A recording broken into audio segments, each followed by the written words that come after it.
এক লোক বট গাছের তলায় বসে বিশ্রাম নিচ্ছে, আর বট ফল দেখে অবাক যে এত মোটা বট গাছ, ফলগুলো এত ছোট।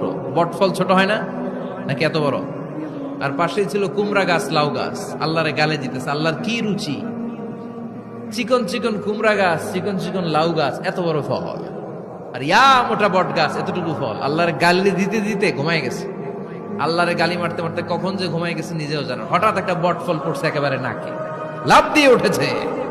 উঠে দেখে নাক দিয়ে রক্ত বেরোচ্ছে, ব্লিডিং। নাকের রক্ত মুছে আর পড়তে আরম্ভ করছে আলহামদুলিল্লাহ। কি পড়ে? মনে মনে কয়, আল্লাহরে কেন গালি দিলাম?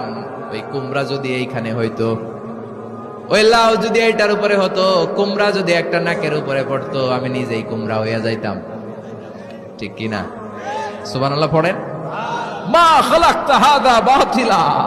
এমনি এমনি আল্লাহ কিছু বানায় নাই, যেখানে যেটা যতটুকু দরকার